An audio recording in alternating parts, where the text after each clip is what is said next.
Hello friends, how are you. आज हम लोग इस वीडियो में यह डिस्कस करने जा रहे हैं कि आप पढ़ा हुआ तथ्य ज़्यादा समय तक क्यों नहीं याद रख पाते हैं या क्यों भूल जाते हैं। तो यहाँ 3 संदर्भ में हम लोग चर्चा करेंगे। पहला कि अगर भूलने का क्या क्रम होता है और भूलने के क्या कारण होते हैं। दूसरा, टाइम वाइज देखेंगे तो कैसे कैसे जब समय बढ़ता है और हमारी याददाश्त कम होती जाती है या भूलने का जो रेशियो है वो कैसे बढ़ता है साल भर में, 6 महीने में, साल भर में ऐसे। और तीसरा क्या होता है, क्या टेक्निक होगा, क्या तरीका होगा पढ़ने का, या पढ़ते समय क्या ध्यान में रखना होगा ताकि हमें अधिक से अधिक तथ्य, अधिक से अधिक फैक्ट्स को हम याद रख पाएँ, अधिक समय तक याद रख पाएँ और एग्जामिनेशन में जब हम जाएँ तो पूरा कॉन्फिडेंटली जाएँ। तो आइए हम लोग चर्चा करते हैं कि आखिर जो हम भूलते हैं, पढ़ा हुआ चीज को भूलते हैं, इसमें क्या क्या होता है। आप देखेंगे आपके साथ भी ऐसा होता होगा, आपके दोस्तों के साथ भी ऐसा होता होगा, बहुत सारे लोग इस तरह से देखते होंगे। तो पहला है कि पढ़ते वक्त भूल जाता है लोग। जो पढ़ रहे हैं उसी समय क्या होता है, ग्रास्प नहीं होता है। इसके बहुत सारे कारण होंगे। दूसरा, पढ़ाई के तुरंत बाद पढ़ाई होता है, तुरंत उसके बाद रिकॉल नहीं कर पाते हैं। कुछ पढ़ने के बाद जब चैप्टर खत्म होता है फिर से उसको हम चाहते हैं रिमाइंड करना, तो लगता है पढ़ा था लेकिन याद ठीक से नहीं हुआ। अब कुछ कारण तो रहा होगा। दूसरा, पढ़ने कुछ दिनों के बाद जब हम उसको देखते हैं, रिकॉल करने की कोशिश करते हैं, 2-4-5 दिन के बाद, 7 दिन के बाद, 10 दिन के बाद, तो फिर वो उसमें बहुत सारे जो पार्ट्स होते हैं वो छूट जाते हैं, चूक हो जाती है हमसे।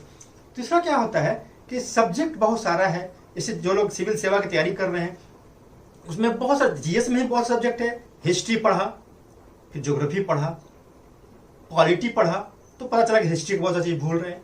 इकोनॉमी पढ़ा तो पता चला कि ज्योग्राफी का कुछ भूल रहे हैं।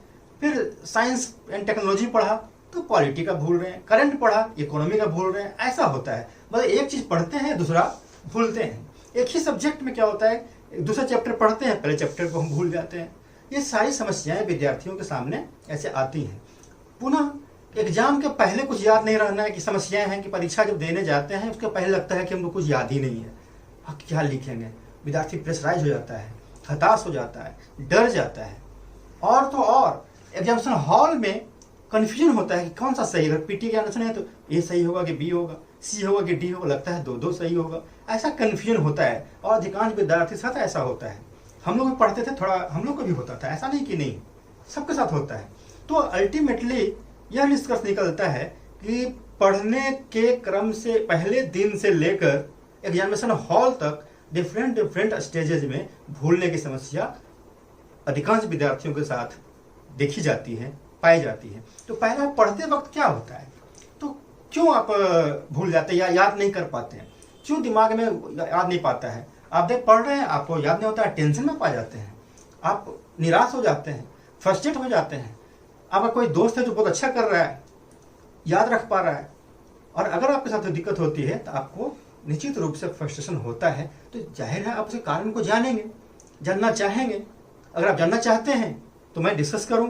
पहला चीज होता है कि आपका फिजिकल लेवल क्या है, आपका न्यूट्रिशन लेवल क्या है। क्या आप सही तरीके से भोजन करते हैं, न्यूट्रिशियस फूड लेते हैं।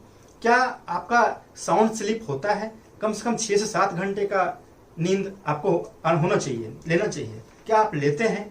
अगर कोई व्यक्ति का न्यूट्रिशन सही नहीं है, साउंड स्लीप नहीं है, उससे क्या होता है, माइंड थका हुआ रहता है, परेशान रहता है और ठीक से कोई चीज़ को हम आत्मसात नहीं कर पाते हैं, पढ़ नहीं पाते हैं।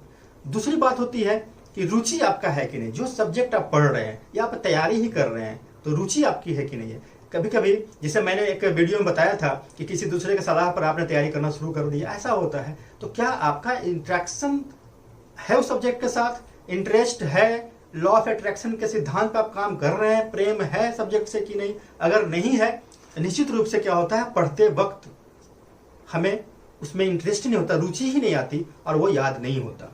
तीसरा क्या होता है कि फियर होता है, प्रेशर होता है कि बहुत बड़ा सब्जेक्ट है, बहुत टाइम लग रहा है, होगा कि नहीं होगा, डर लगता है लोग, और उस डर को बढ़ा देते हैं लोग, डर को ही पढ़ाई पे हावी कर देते हैं और इससे क्या होता है, पढ़ा हुआ तथ्य याद नहीं होता और हमारा फियर जो है, फियर माइंड को दबा देता है और हमारा याददाश्त कमजोर होने लगता है। चौथा क्या होता है कि डिस्ट्रैक्शन, कंसंट्रेशन का नहीं होना। पढ़ते वक्त डिस्ट्रैक्ट हो जाना। डिस्ट्रैक्शन में आप जानते हैं मोबाइल, टीवी, मोबाइल में बहुत सारी चीज़ हैं। मोबाइल पे गेम खेलना, मोबाइल पे फिल्म देखना, मोबाइल पे या फेसबुक पे आप चैटिंग करना, व्हाट्सएप पे चैटिंग करना, या किसी दोस्तों के साथ घूमने चले जाना, रूटीन सही ढंग से नहीं बना पाना, ये सब समस्याएं होती हैं। तो डिस्ट्रैक्शन को रोकें, चंचलता को रोकें, थोड़ा सा ग्रेविटी, थोड़ा सा कंसंट्रेशन बढ़ाने की जरूरत होती है। कभी कभी होता है कि कोई सब्जेक्ट आप पढ़ रहे हैं, जैसे कोई विद्यार्थी साइंस का विद्यार्थी है और यहाँ सिविल सर्विसेज को जनरल स्टडीज पढ़ना होता है, इतिहास पढ़ना होता है, उसको भूगोल पढ़ना होता है, इकोनॉमी पढ़ना होता है, अर्थव्यवस्था पढ़नी होती है, तो कभी कभी समझ में हो सकता है नहीं आया हो। कोई आर्ट्स का विद्यार्थी, उसको साइंस एंड टेक्नोलॉजी पढ़ना रहता है, वो समझ में उसको नहीं आया हो, तो ऐसा होता है जो समझ में नहीं आया तो पढ़ने में रुचि नहीं आएगी, पढ़ने में रुचि नहीं आएगी, माइंड में वो है ना सेव नहीं होगा, इसको जो मेमोरी आपका भी सेव नहीं होगा, याद नहीं रहेगा। कभी कभी कुछ टेक्निकल वर्ड्स होते हैं, तकनीकी टर्म होते हैं जो हम पढ़ते हैं, चाहे कोई भी सब्जेक्ट हो, जो कुछ कुछ शब्द होते हैं, कठिन शब्द होते हैं, तकनीकी शब्द होते हैं, उसका मीनिंग नहीं समझते हैं तो पूरा पैराग्राफ ही समझ में नहीं आता है।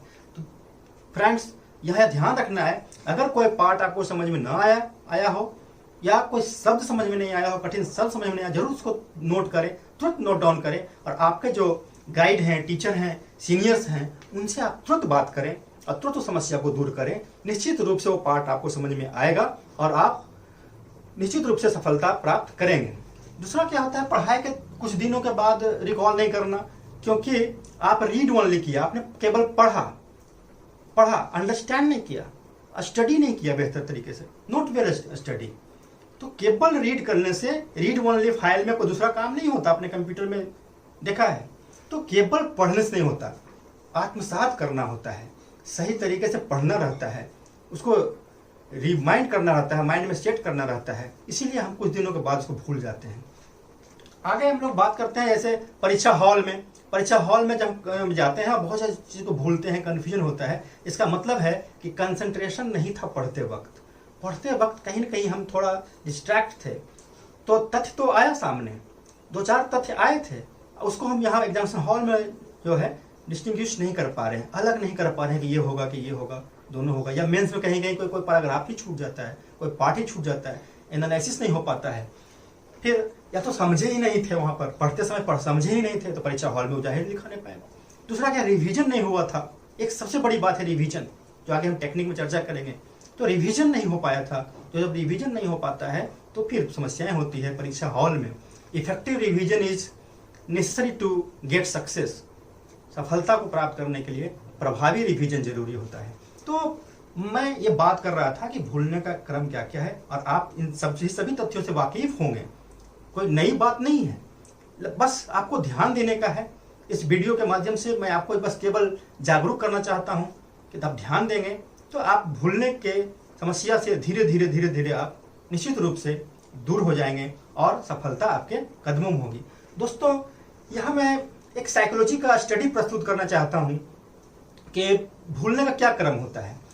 जो कुछ भी हम पढ़ते हैं, जो कुछ भी हम देखते हैं, कहीं हम जाते हैं, किसी व्यक्ति से मिलते हैं, किसी जगह पे जाते हैं, किताबें पढ़ते हैं, 1 सप्ताह के अंदर अंदर हमारे जो ब्रेन में जो सारे फैक्ट्स आए हैं, फिगर आए हैं, वो 15% हम लोग भूल जाते हैं, वॉमिट हो जाता है, डिलीट हो जाता है। मतलब 1 सप्ताह में 85% ही बचता है। दूसरा, हम 3 महीने तक जब जाते हैं, 3 मंथ्स में क्या होता है, 20% और भूल जाते हैं, मतलब 35% भूल जाते हैं, 65% यहाँ बचा हुआ रहता है। फिर 3 महीना और लेते हैं, 6 महीना में 20% और भूल जाते हैं, मतलब 65%। और हमारे दिमाग में कितना बच रहा है, 45%। यहाँ 45% बचा हुआ है। 1 साल में जाते हैं, 1 साल और, मतलब 6 महीना का 6 महीना और 1 साल, 1 साल में 25% और हम भूल जाते हैं, हमारे जेहन में बचता है मात्र 20%। इसका मतलब हुआ कि जो कुछ भी हम आज पढ़ते हैं, 1 साल तक आते आते 80% वो निकल जाता है और नई बातें आ जाती है। निकलने का मतलब नई बातें आ जाती हैं, और 20% ही हमारे जेहन में रहता है। तो अगर हम पढ़ाई की बात करते हैं, पढ़ाई के जो तथ्य हैं, जो फैक्ट्स हैं, जो फिगर हैं, जो नॉलेज हमारा है, उसका हम 80% भूल ही जाते हैं, 20% बचा हुआ रहता है। तो आप अन्यथा दूसरी बातों को दिमाग में न लाएं, अन्य बातों को जेहन में न लाएं और इसको बार बार रिवाइज करें, तो निश्चित रूप से आपका कंटिन्यूटी बना हुआ रहेगा। देखते हैं आप कभी कभी नाम भूल जाना, किसी व्यक्ति का आप चेहरा याद है, नाम भूल जाते हैं, ये सब समस्याएं होती हैं। जगह भूल जाना, ये समस्याएं होती हैं। तो अब टेक्निक क्या है? टेक्निक को हम दो भागों में बांट सकते हैं, फिजिकल एक मेंटल। फिजिकल में जैसा कि मैंने पहले बताया, फिजिकल में आप एक्सरसाइज करें, योगा करें, प्राणायाम करें और न्यूट्रिशंस लें। न्यूट्रिशियस फूड जरूरी होता है, खाने पीने का ध्यान रखें, कम से कम टाइम से खाएं, पौष्टिक भोजन लें, दूध लें, फल लें, ड्राई फ्रूट्स अगर संभव है वो लें। ये सब जरूरी होता है करना, और इससे क्या होता है, आपका फिजिकल लेवल बेहतर होगा और आपका माइंड साउंड होगा, याद ज़्यादा समय तक रख सकते हैं। साउंड स्लीप बहुत जरूरी है। रात में आप कम से कम 6-7 घंटे सोएं, मोबाइल को अपने आप से दूर रखें, रात में मोबाइल ना देखें, मोबाइल देखते देखते ना सोएं। ये मेरी एक तरह से रिक्वेस्ट है, सभी स्टूडेंट से मेरी रिक्वेस्ट है कि आप इस तरह से करें।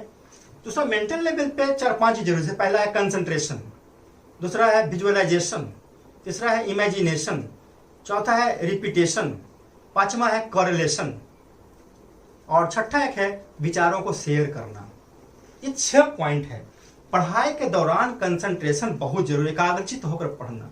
पढ़ने के समय आप स्थिर से पढ़ें, सही पोस्चर गेचर में पढ़ें, वेल ड्रेस्ड होकर पढ़ें, टेबल कुर्सी पर बैठ कर पढ़ें, मन में कोई तरह की बात न लाएं। वैसा अगर होता है थोड़ा सा प्राणायाम करके बैठें, पढ़ें और कम से कम डिस्ट्रैक्ट हों। निश्चित रूप से आपको अधिक से अधिक तथ्य याद होगा। विजुअलाइजेशन का तात्पर्य है कि किसी चीज को आप पढ़ें तो उसको दृश्य में बनाकर देखें, मैप के थ्रू पढ़ें।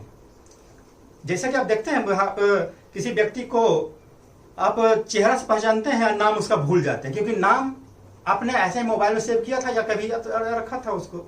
नाम है, वर्ड है, वो फिगर नहीं है, विजुअल नहीं है।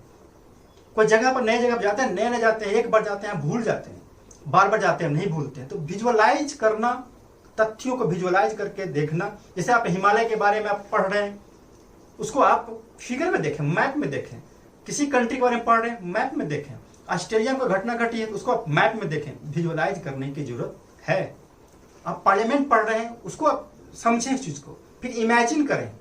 जैसे हमने अभी बताया हिमालय में आपका ज्योग्राफी जो लोग पढ़ते होंगे, ग्रेटर हिमालय, लेसर हिमालय, शिवालिक, तो आप उसको इमेजिन करें 1, 2, 3 कैसे होगा। एक तो विजुअलाइजेशन होगा नक्शा के माध्यम से, इमेजिन खुद ही करें ऐसे। इंडियन पॉलिटी पढ़ते हैं, कोई बिल का पास होना पढ़ते हैं, लोकसभा, राज्यसभा, प्रेसिडेंट, तो आप पढ़ते हैं कि लोकसभा में बिल लाया गया, वहां से पास होकर राज्यसभा में गया, राज्यसभा से राष्ट्रपति के पास गया। क्या आप इसको इमेजिन करते हैं? विजुअलाइज एंड इमेजिनेशन दोनों एक साथ होना चाहिए। इमेजिन कीजिए कि हाँ बिल ऐसे आ रहा है लोकसभा में, वहां पर बहस हो रही है, वोटिंग हो रही है, फिर पास होता है। जो मेजोरिटी है, सिंपल मेजोरिटी, 2/3 मेजोरिटी, तो आपके दिमाग में चीज आना चाहिए। पास होते हुए दिख रहा है, वहां पर आपको दिख रहा है कि मेजोरिटी क्या है, सिंपल या 2/3। फिर राज्यसभा में गया, फिर वहां से राष्ट्रपति ने उस बिल पर साइन किया, रिटर्न किया, रिजेक्ट किया। ये कैटेगरी ना क्या भाई, वो साइन किया, रिजेक्ट किया, रिटर्न किया, ऐसे थोड़ा सा इमेजिनेशन जरूरी है। दूसरा कॉरेलेशन है, सहसंबद्धता जरूरी है। एक घटना को दूसरे घटना से जोड़कर देखना। जैसे आप कहीं अर्थक्वेक पढ़ रहे हैं, ज्वालामुखी पढ़ रहे हैं, पढ़ाई आप कर रहे हैं और उसी समय उस संबंध में कोई अखबार में, मैगजीन में कोई चीज छपा हुआ है या कहीं कोई घटनाएं हुई हैं, कहीं अर्थक्वेक आया है, तो उस घटना को करंट अफेयर्स में पढ़ें और इस चैप्टर से उसको कोरिलेट करके देखें, दोनों को जोड़ कर देखें। ऐसे बहुत सारे एग्जाम्पल होंगे, उसको कोरिलेट करेंगे। जैसे आप क्वालिटी पढ़ेंगे, राष्ट्रपति के प्रावधान, राज्यपाल के यहाँ प्रावधान, दोनों को कोरिलेट करके जब पढ़ेंगे, देखेंगे बहुत सारे प्रोसेस एक जैसे होते हैं। पार्लियामेंट के सारे प्रोसेस, यहाँ स्टेट लेजिस्लेचर का प्रोसेस, फिर आप देखेंगे दोनों का बहुत सारी चीज एक जैसा है। प्रधानमंत्री के कार्य, यहाँ मुख्यमंत्री के कार्य, आप देखेंगे दोनों में बहुत सारी साम्यता है।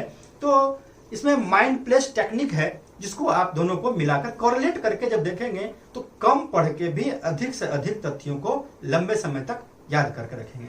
और last but not least is repetition, revision. Bar bar revision बहुत जरूरी होता है। रिवीजन के लिए भी मैं अलग से हम लोग चर्चा करेंगे। हमने पहले ही बताया था कि effective revision is necessary to get success. Effective कैसे बनाएं, रिवीजन को प्रभावी कैसे बनाएं, उसके लिए आपको प्लानिंग करना पड़ेगा। प्लानिंग करना है, पढ़ने का रूटीन बनाना है, दिन भर का टाइम सेट होगा उसमें, उसी में रिवीजन का टाइम आप सेट करेंगे। और हर दिन whatever you study whole the day, you have to revise that. Daily revision, weekly revision, biweekly revision, monthly revision, ऐसा आप करके चलेंगे। इस तरह से आप टेक्निक अपनाएंगे, निश्चित रूप से पढ़ा हुआ आपको याद होगा। और मैं तो कहूँगा कि अब आप पढ़ा हुआ नहीं भूल सकते, भूलना भूल जाइए। Thank you, all the best.